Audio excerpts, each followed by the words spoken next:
예전에 주일 저녁 말씀을 함께 나누면서 드렸던 질문이 한 가지 있었습니다.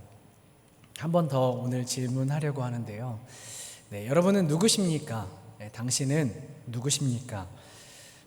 이 질문을 하면 가장 먼저 떠오르는 대답이 어떤 것일까요? 어떤 단어가 여러분을 가장 잘 설명한다고 생각하십니까? 저는 그때도 대답했던 것처럼 아마 저는 목사입니다. 혹은 한 아내의 남편이고 또 한 아이의 아빠입니다. 라는 것이 가장 크게 생각이 나는 것 같습니다. 나는 엄마입니다. 라고 대답하시는 분도 있으실 거고, 또 손주가 있으시다면 나는 할머니입니다. 나는 할아버지입니다. 라고 답을 하시는 분도 계시겠죠. 혹은 나는 사장입니다. 나는 부장입니다. 나는 직원입니다. 라고 대답하실 수도 있고, 여러 가지의 등등 대답이 있으실 거라 생각합니다. 나는 누구인가? 라는 질문은 정체성에 대한 질문이죠. 이것은 내가 가장 많이 생각하는 것, 내가 가장 많이 마음에 두고 있는 것, 혹은 내가 지금 가장 심각하게 고민하는 것, 그것이 무엇인지를 말해주기도 합니다. 이 질문에 대한 대답으로 우리의 인생의 방향이 결정되기도 하고, 우리가 행동하고 살아가는 어떤 것에 동기를 부여하기도 하는 것 같습니다. 그래서 저는 점점 더 삶을 살아가면서 당신은 누구입니까? 라고 누군가가 저에게 질문한다면 나는 그리스도인입니다. 라고 그렇게 생각하고 그렇게 대답할 수 있고 그런 자부심을 가지고 살아가는 사람이 되었으면 좋겠다라고 소망하는 것 같습니다. 그러면 조금 질문을 바꿔서 여러분들께 드려보겠습니다. 여러분에게 예수님은 어떤 분이십니까? 여러분에게 예수님은 어떤 존재이십니까? 이것은 예수님의 정체성을 말하는 것이겠죠. 여러분은 예수님을 어떤 분으로 생각하고 계시나요? 어떤 예수님을 믿고 따라가고 계십니까? 이 질문에 대한 성경의 대답을 오늘 잠시 나누어 보려고 합니다. 이제 조금 있으면 예수님은 고난받으시기 위해서 예루살렘으로 가실 겁니다. 오늘 본문 이후에 예수님은 처음으로 제자들에게 예수께서 죽으실 것과 부활하실 것을 말씀하십니다. 예수님은 예루살렘으로 출발하시기 전에 오늘 이 본문을 통해서 자기 자신의 정체성을 확실하게 정리하십니다. 예수님과 제자들의 대화로 기록되어 있는 오늘 읽은 본문을 통해 우리는 예수님이 어떤 분이신지, 또한 나에게 예수님은 어떤 분이신지, 나는 지금 예수님을 어떤 분으로 여기고 생각하고 있는지를 돌아보게 만들어 주십니다. 예수님과 제자들이 빌립보 가이사랴 지방에 도착을 합니다. 오늘 배경인 빌립보 가이사랴는 갈릴리 호수 북쪽에 약 40km 정도 떨어진 장소였습니다. 전통적으로 로마 황제 가이사랴 숭배하는 그런 중심되는 도시였습니다. 여기서 예수님은 제자들에게 한 가지를 물으시죠. 13절 말씀입니다. 예수께서 빌립보 가이사랴 지방에 이르러 제자들에게 물어 이르시되 사람들이 인자를 누구라 하느냐? 지금 예수님은 이 땅에서의 사역 마지막을 향하여서 걸어가고 계십니다. 여기에서 예루살렘까지의 거리가 총 200km 정도 되는 그 떨어진 장소였습니다. 제자들과 함께 마지막 여정을 시작하시면서 예수님은 자신의 정체성을 분명하게 하시려고 이 제자들에게 이 질문을 던지시고 계시는 것이죠. 사람들이 나를 누구라 하느냐? 오늘 이 질문에 대한 답을 나누기 전에 잠깐 이 질문이 던져지고 있는 이 장소 빌립보 가이사랴에 대해서 잠시 나누어 보려고 합니다. 빌립보 가이사랴는 아주 작은 도시였습니다. 그런데 이 지역은 절경이 아주 좋아서 갈릴리에 분봉한 빌립이 이곳을 발전시키기 위해서 의도적으로 이 장소를 개발하였고 산업화시킨 도시였습니다. 그리고 그 중앙에 그 로마 황제 가이사의 신상을 세워 놓았죠.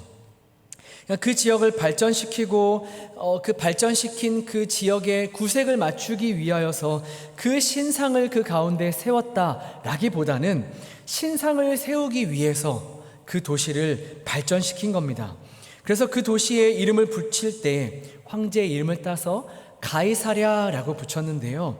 이후에 헤롯의 아들 그 분봉한 빌립의 영토가 되자 지중해 해안에 있었던 가이사랴와 조금 차별성을 두기 위해서 그 자신의 이름을 따서 빌립보 가이사랴라고 이름을 지은 것입니다. 그러니까 그냥 작은 소도시가 아니었다라는 것이죠. 오늘 예수님과 제자들이 도착한 이 빌립보 가이사랴는 산업화된 개발된 도시였습니다.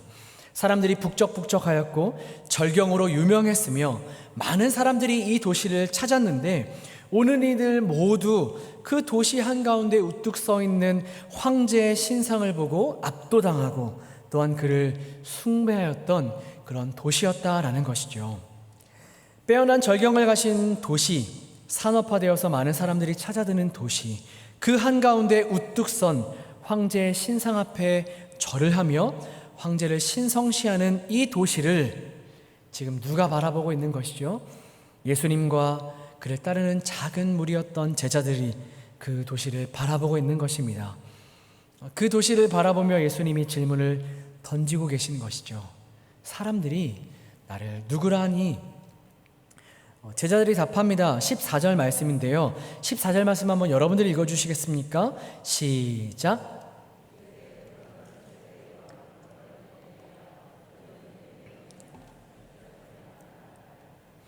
예수님은 세례 요한에게서 세례를 받으셨고 세례 요한과 같은 메시지를 전하셨기 때문에 사람들이 예수님을 다시 살아난 세례 요한이라 보기도 했습니다. 또한 엘리야 죽지 않고 하늘로 올라갔고 종말에 그가 다시 올 것이다 라고 예언되어 있었기 때문에 사람들은 이 예수님을 엘리야라고 생각하기도 했었죠. 그리고 예레미야 이스라엘의 임박한 심판을 예언하였고 그것 때문에 핍박을 많이 당했는데 예수님도 이 예레미야가 걸었던 그 길을 걷고 계셨기 때문에 예수님을 예레미야라고 생각하기도 했습니다. 여러분, 이 이름들에서 사람들의 기대가 좀 느껴지십니까? 하나님께서 함께 하심을 통해 그 강한 리더십을 보여주었던 사람들, 이스라엘 역사의 위대한 선지자로 평가받는 인물들, 그리고 예수님 시대에 가장 주목받았던 사람, 세례 요한. 여러분, 이런 자들처럼 이스라엘 백성들을 강력하게 지도하고 이끌어줄 리더로 예수님을 생각하고 있었다라는 것이죠. 아마 이들의 이름을 이야기할 때 그들은 흥분했을 겁니다. 자부심이 그들 속에 있었겠지요. 누구는 세례 요한이라, 누구는 엘리야가 다시 우리 가운데 임했다. 누구는 예레미야가 그 위대한 선지자가 이 땅 가운데 다시 우리에게 찾아왔다 라고 외칠 때 그들의 마음이 아마 뜨거웠을 것입니다. 우리를 해방시킬 선지자가 이곳에 왔다. 우리를 구출해줄 우리의 리더를 하나님께서 우리에게 보내신 것이다. 여러분, 오늘 예수님이 이런 사람들의 평가가 궁금해서 그들에게, 이 제자들에게 질문을 던지셨을까요? 아닙니다. 예수님은 사람들의 평가나 사람들에게 인기 있고 싶어 하지 않으셨습니다. 여태까지 우리가 마태복음 말씀을 통하여서 살펴보았던 것처럼 유대인이 예수님을 그토록 배척했던 이유가 바로 이것이었죠. 자기들이 기대했던 메시아와 예수님이 지금 보여주고 계시는 메시아가 달랐기 때문에 그들은 예수님을 배척했습니다. 강력한 통치자인 메시아, 그 예수님을 기다렸죠. 이 로마의 압제로부터 우리를 구원시켜줄 우리의 왕, 그 강력한 리더를 그들은 기다렸습니다. 그러나 이것은 예수님이 원하시는 일이 아니었습니다. 예수님은 그의 제자들이 이와 같은 생각을 가지고 자신을 따르는 것을 원하지 않으셨지요. 그래서 제자들에게 궁극적으로 하고 싶으셨던 이야기, 그 말씀을 하시기 위해서 오늘 이 빌립보 가이사랴에서 다시금 그들에게 질문을 던지고 계신 것입니다. 15절 그렇게 던지시죠. 이르시되 너희는 나를 누구라 하느냐? 저 눈앞에 수많은 사람들이 그 가운데 우뚝 선 황제의 신상을 보고 그를 숭배하고 있습니다. 그가 가지고 있는 이 강력한 힘, 그 로마의 황제라는 것은 천하를 뒤엎을 수 있을 정도의 강력한 힘을 가진 존재였습니다. 수많은 사람들을 지배하고 있는 저 왕, 아니 그는 더 이상 사람들에게 한 명의 인간이 아니었습니다. 신이었죠. 그 신을 숭배하는 것입니다. 저 신이 우리를 지켜주고 있고 저 신이 우리의 유일한 소망이다. 무수히 많은 사람들이 진정한 신으로 숭배하고 있는 이 가이사의 신상 앞에서 고작 몇 명의 제자들을 데리고 있는 예수님, 이 황제처럼 화려하지도 않고 많은 사람들이 숭배하고 따르지도 않는 이 예수님을 지금 바라보면서 하고 있는 제자들의 대답이 무엇이었죠? 여러분 16절 말씀 한번 함께 읽어볼까요? 오늘 본문 16절입니다. 시작. 시몬 베드로가 대답하여 이르되 주는 그리스도시요 살아계신 하나님의 아들이시니이다. 여러분 사실 오늘 본문 이후에 나오는 변화산의 사건 이후에 예수님이 그 제자들에게 질문하셨다면 아마 이 제자들은 더 확신에 차서 대답했을 겁니다. 그 뜨거운 가슴을 가지고 예수님께 대답했을 겁니다. 주는 그리스도이십니다. 살아계신 하나님의 아들이십니다. 변화된 예수님의 모습을 보았다면 말이죠. 그런데 예수님은 오늘 여기에 이 빌립보 가이사랴에서 로마의 황제와는 너무나 비교되어 보이는 이곳에서 제자들에게 당신의 정체성을 확실하게 정리하고 계시죠. 이 베드로의 말을 헬라어 원문으로 직역하면 이렇습니다. 당신은 그리스도 살아계신 하나님의 아들이십니다. 예수님은 그리스도이시죠. 이것은 헬라어 크리스토스, 기름 부음 받은 자라는 뜻이고 히브리어 메시아라는 단어의 번역입니다. 그러니까 당신은 메시아입니다라는 고백이죠. 저 커다란 신상으로 숭배되고 있는 저 로마의 황제가 구원자가 아니라 예수님 당신이 구원자이십니다 라는 고백입니다. 또한 예수님은 살아계신 하나님이십니다. 하나님의 아들이십니다. 여러분 공생애가 시작이 되면서 예수님께서 요한에게 세례를 받으실 때 어떤 일이 있었죠? 하늘로부터 큰 음성이 내려와서 이는 내 사랑하는 아들이라 라고 하나님께서 선포하셨습니다. 그리고 공생애가 거의 마무리되는 이때에 이제 곧 예수께서 받으셔야 하는 그 고난이 시작되는 이때에 베드로를 통하여서 이 제자들을 통하여서 예수께서 하나님의 아들이시다 라고 고백되고 있는 것이죠. 의미심장하지 않습니까? 이 대답에 예수님은 흡족해 하십니다. 칭찬하시죠. 그리고 이 고백이 사람으로부터 나온 것이 아니라 하나님 아버지로부터 주어진 것이다 라고 말씀하십니다. 이 고백 위에 내 교회를 세우겠다 라고 말씀하시죠. 여러분 그런데 조금 이상하지 않나요? 하나님께서 베드로에게 알려주신 것이다 라고 말씀하시면서 베드로를 칭찬하시고 베드로에게 복을 주십니다. 그리고 이 가장 위대한 고백 위에 내 교회를 세우겠다 라고 말씀하십니다. 여러분 이것은 하나님께서 그 백성들과 어떻게 일하시는지, 어떻게 그 백성들과 함께 하시는지를 여실히 보여주는 장면입니다. 베드로의 인간적인 이해로 고백된 내용이 아닙니다. 하나님께서 베드로에게 말씀하시고 보여주시고 알려주신 고백이지요. 그런데 예수님은 베드로를 칭찬하시고 베드로에게 복을 주십니다. 그리고 그 고백 위에 하나님의 교회가 세워지는 놀라운 영광을 얻게 하시죠. 여기에서 신약 성경에서 처음 교회라는 단어가 등장합니다. 이 교회가 다른 사람의 주인이 아니라 예수님이 주인 되시는 교회입니다. 예수께서 말씀하셨죠. 내 교회입니다. 예수께서 그리스도이시고 살아계신 하나님의 아들이 되신다라는 이 고백 위에 하나님은 당신의 교회를 세우십니다. 그런데 베드로의 입술을 통해서 일을 시작하시죠. 놀랍지 않습니까? 하나님이 언제나 이렇게 일하신다라는 것입니다. 하나님이 준비시키십니다. 하나님이 고백하게 하십니다. 그리고 하나님이 그 일을 감당할 힘과 능력을 그에게 공급하십니다. 그리고는 그에게 복 주시고 그를 칭찬하시죠.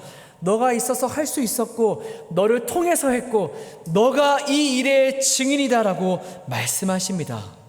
사랑하는 여러분, 이 놀라운 신비를 이해하십니까? 그리고 오늘 이 본문의 말씀이 마무리가 됩니다. 사랑하는 여러분, 오늘 우리가 이 본문을 통해서 생각해 보았으면 하는 두 가지의 이야기가 있습니다. 처음 여러분들께 드렸던 그 질문에 관련된 이야기인데요. 예수님을 내가 누구로 알고 있는가? 나는 예수님을 어떤 예수님을 지금 믿고 따르고 있는가에 관한 이야기입니다. 첫 번째, 우리는 십자가를 지신 예수님을 따라가는 사람들입니다. 유대인들이 기대했던, 그리고 많은 사람들이 기대했던 메시아는 해방자요 정복자로서의 메시아였습니다. 그러나 예수께서 걸어가신 메시아의 길은 십자가의 길을 통해, 십자가를 통해 하나님 나라를 세우는 그 길을 걸어가셨습니다. 예수님은 오직 이것 위에 교회를 세우셨습니다. 십자가를 지시는 예수님, 기름 부음 받으신 그리스도, 살아계신 하나님의 아들이신 그분이 십자가를 통해 하나님 나라를 시작하셨습니다. 여러분, 예수님 믿는다라는 것은 무엇을 의미하나요? 십자가를 지신 예수님을 믿는 것입니다.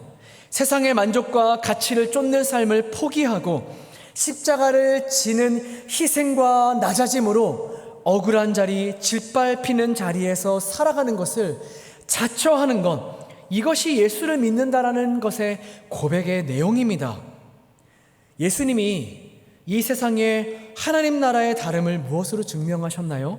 십자가를 지심으로 증명하셨습니다. 세상의 가치로는 도무지 이해할 수 없고 세상 사람들을 절대로 선택하지 않는 방법으로 하나님 나라의 다름을 증거하셨습니다. 이 십자가를 지신 예수님을 따라 나도 이 세상 가운데 하나님의 나라의 그를 세우는, 나도 나의 십자가를 지고 그 주님을 따르는 것, 이것이 그리스도의 삶이라는 것이죠. 그리고 이것이 예수께서 걸어가신 메시아의 길이라는 것입니다. 여러분, 그런데 지금 나는 예수님을 어떤 분으로 생각하고 있을까요? 혹시 이 힘들고 어려운 세상에서 나를 멋지게 승리자로 살아가게 하실 정복자 예수, 이 세상의 가치를 손에 쥐게 하시는 해방자로서의 예수로 믿고 살아가고 있지는 않을까요? 유대인들을, 오늘 본문의 이 유대인들, 예수님을 그런 예수님으로 따랐던 이 사람들을 손가락질 하면서도 그들처럼 이 세상에서의 삶, 이기기 위한 힘과 그 권력, 평안하게 이 세상을 살기 위해서 더 많은 것을 쟁취하게 도와주시는 메시아로서 여기고 살아가고 있지는 않나요? 여러분, 아닙니다. 예수를 믿는다라는 것은 그런 것이 아닙니다. 세상의 가치와 별개의 나라를 살아가는 것이죠. 오직 예수님만이 나의 지혜이고, 예수만이 나의 거룩이며, 예수만이 나의 자랑이고, 예수만이 나의 소망이고, 예수님만이 나의 행복이라 고백하는 삶. 예수님 안에 지혜가 있고, 예수 안에 거룩이 있고, 예수 안에 자랑이 있고, 소망이 있는 것, 예수님 안에 우리의 행복이 나온다라고 고백하는 인생, 그것이 바로 그리스도인의 인생입니다. 세상에서는 결코 얻을 수 없는 이 영원한 가치를 오직 예수 안에 얻으며 살아가는 것이죠. 예수님은 십자가를 통해 이 하나님 안에 있는 하늘에 속한 신령한 복을 우리에게 허락해 주셨습니다. 무엇을 통해서요? 무엇을 통해서 이 복을 우리에게 허락하셨다고요? 십자가를 통해서입니다. 십자가를 통해서만 복과 소망과 자랑이 우리에게 주어진 것이죠. 여러분, 교회가 언제 그 힘을 잃어버릴까요? 우리가 신앙생활하며 살아가고 있는데 우리의 신앙이 언제 힘을 잃고 언제 활력이 없어질까요? 언제 우리의 신앙이, 우리의 가슴팀이 잃어버려질까요? 세상의 것을 얻어내려고 할 때 그렇습니다. 세상의 것을 얻어내려고 할 때, 세상의 것을 쥐려고 할 때 교회는, 신자는 그 힘을 잃어버리는 것입니다. 세상의 것을 채우려는 우리의 기도는 결코 응답되지 않습니다. 여러분, 필요한 것을 구하지 말라라는 말이 아니죠. 욕심을 채우려는 우리의 욕망, 그 욕망을 채우는 기도, 여러분, 그것은 하나님이 결코 응답하지 않으십니다. 우리 골로새서 2장 1절에서 3절 말씀 한번 볼까요? 골로새서 2장 1절에 3절 말씀입니다. 내가 너희와 라오디게아에 있는 자들과 무릇 내 육신의 얼굴을 보지 못한 자들을 위하여 얼마나 힘쓰는지를 너희가 알기를 원하노니 이는 그들로 마음의 위안을 받고 사랑 안에서 연합하여 확실한 이해의 모든 풍성함과 하나님의 비밀인 그리스도를 깨닫게 하려 함이니 그 안에는 지혜와 지식의 모든 보화가 감추어져 있느니라. 아멘. 세상의 것을 얻어내려 우리가 예수님을 동원시키고 있다면 우리는 유대인들처럼 그 예수님을 따랐던 그냥 무리들처럼 예수님을 해방자 메시아로 이용하고 있는지도 모릅니다. 여러분, 무엇이 복일까요? 무엇이 우리에게 보화일까요? 우리 3절 말씀에 고백하고 있지 않습니까? 그 안에, 예수 그리스도 안에 지혜와 지식의 모든 보화가 감추어져 있다. 이것을 알고 이것을 믿고 따라가는 사람들이 신자입니다. 사랑하는 여러분, 십자가를 지고 살아가십시오. 영광스럽게 그렇게 살아가십시오. 세상의 가치를 쫓는 인생이 아니라 영원한 가치를 쫓는 인생으로 살아가십시오. 나에게 예수님이 어떤 존재인지, 나는 예수님을 어떤 분으로 알고 믿고 따라가고 있는지를 다시금 내가 돌아보시고 십자가를 통해 시작된 하나님의 나라, 이제는 내게 주어진 이 아름다운 하나님의 나라를 세워가는 사람으로, 무엇을 통해서요? 십자가를 지는 그 삶을, 십자가를 지는 기쁨을 알고 십자가를 지는 십자가를 기쁨으로 지는 우리가 되기를 간절히 소망합니다. 여러분, 우리가 왜 그렇게 살아갈 수 있을까요? 오늘 우리가 나누고 싶은 두 번째 이야기가 있기 때문입니다. 두 번째, 십자가를 통해 세우신 교회는 승리한 교회입니다. 여러분, 교회가 어떤 기관인가요? 건물 안에 종교 시설이 들어오는 정도의 이야기가 아닙니다. 하나님께서 당신의 모든 것을 내어주면서 세우신 곳입니다. 그래서 교회를 통해서 어떤 일이 일어나나요? 음부의 권세가 깨어집니다. 18절 말씀 보실까요? 내가 이 반석 위에 내 교회를 세우리니 음부의 권세가 이기지 못하리라. 이 음부의 권세는 이 세상의 어떤 힘도 이길 수 없는 권세입니다. 아무리 세상적인 큰 힘을 가졌다 하더라도, 아무리 수많은 사람들이 힘을 모으고 지혜를 모았다 하더라도 이 음부의 권세는 이길 수 없습니다. 그것이 한계입니다. 세상의 모든 힘을 무력시키는 힘, 아무리 소망과 희망이 있다 말한다 할지라도 결국은 절망이었다라는 것을 확인하게 하는, 비참한 인생뿐이었다라고 확인하게 만드는 이 강력한 힘인 음부의 권세, 죽음이라는 한계를 마주합니다. 여기서 권세라고 지금 표현되고 있는 단어는 대문, 큰 문이다 라고 해석할 수 있습니다. 음부의 큰 문을 열어 많은 사람들을 그 죽음으로 데려가고 있는 것이지요. 아무리 위대한 인생을 살았다 하더라도, 아무리 대단하고 존경받는 삶을 살았다 하더라도 죽음 앞에 인간은 한 줌의 가루로 남을 뿐입니다. 장례식장에는 온통 비통함과 허망함만 남을 뿐이죠. 세상의 모든 존재들이 살아가고 있는 그 심장 소리는 죽음으로 가는 기차 소리에 불과한 것입니다. 그러나 이 참담함밖에 없는 이 현실 속에서 유일하게 소망을 말할 수 있는 곳, 그 한계를 뛰어넘어 그 죽음의 힘을 이길 수 있는 곳이, 이곳이 바로 교회입니다. 교회는 유일하게 그 생명을 품고 그 생명을 보여주고 그 생명을 전해주는 곳이기 때문이죠. 교회가 이 죽음의 문을 막는 것입니다. 아무도 그리로 들어가지 못하도록, 그 음부의 문이 아무리 크다 할지라도 그 교회를 막을 수 있는, 그 힘을 막을 수 있는, 그 음부의 큰 문을 막을 수 있는 힘과 권세를 가지고 있는 유일한 곳이 바로 교회라는 것입니다. 여러분, 교회가 음부의 문만 막을까요? 아닙니다. 교회는 더 적극적으로 다른 문을 열죠. 천국의 문입니다. 여러분, 19절 말씀 한번 여러분들 읽어주시겠습니까? 본문 19절입니다. 시작.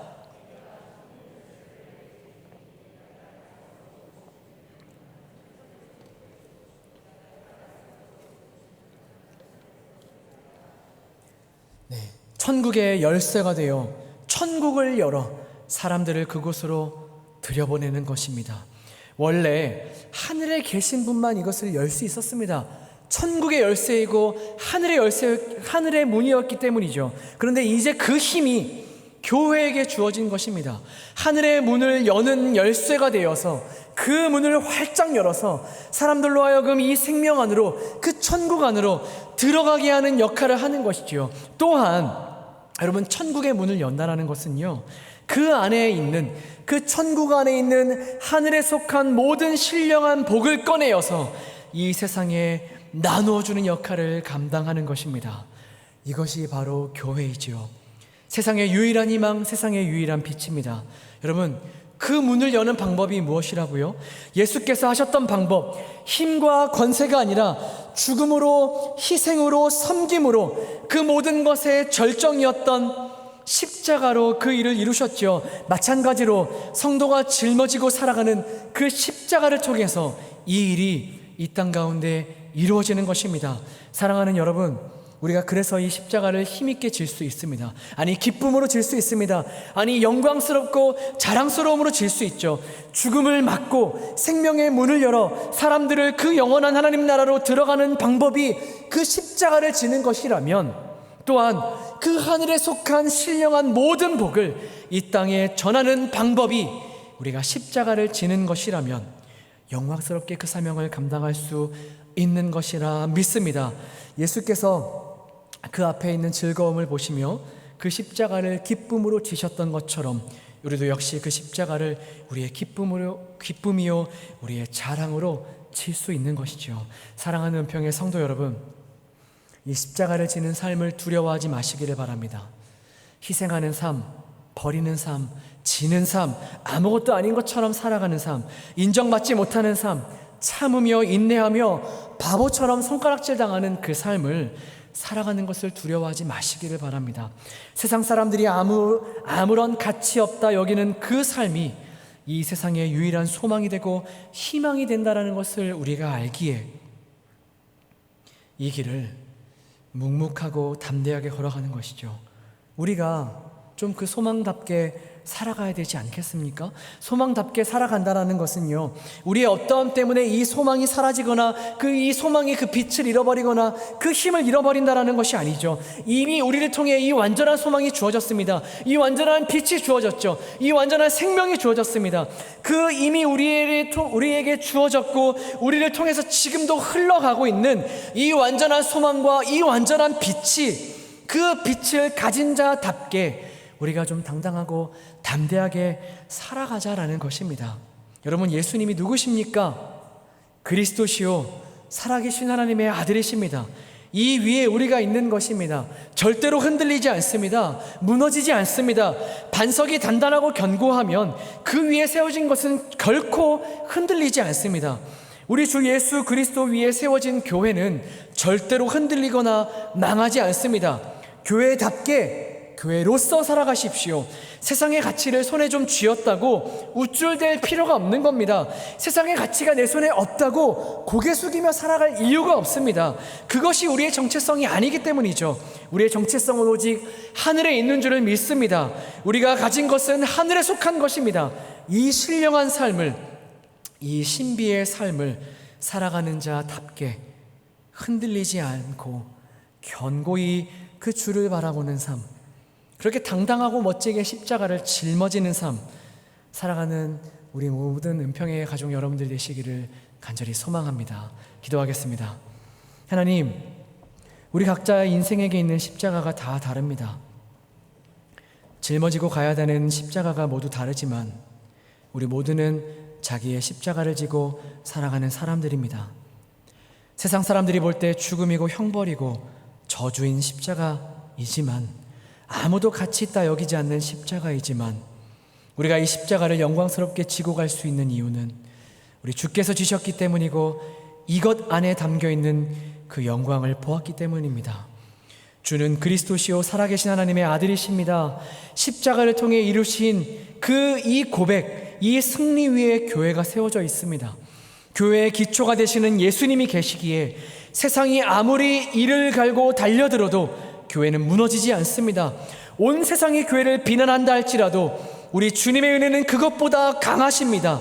어떠한 재난도, 어떠한 전쟁도, 어떠한 국가도, 어떠한 민족도, 어떠한 사망도, 어떠한 권세도 이 반석 위에 세운 교회를 흔들지 못합니다. 우리가 이런 교회답게 우리가 이런 교회로서 살아갈 수 있도록 주님이 인도하여 주시옵소서. 그래서 우리를 통해 이 세상이 생명을 얻고 하늘에 속한 모든 신령할 복을 얻게 되는 그런 멋진 생명과 그런 멋진 축복의 통로로, 그 믿음의 통로로 우리를 사용하여 주시옵소서. 우리 교회의 주인이신 우리 주 예수 그리스도의 이름으로 기도합니다.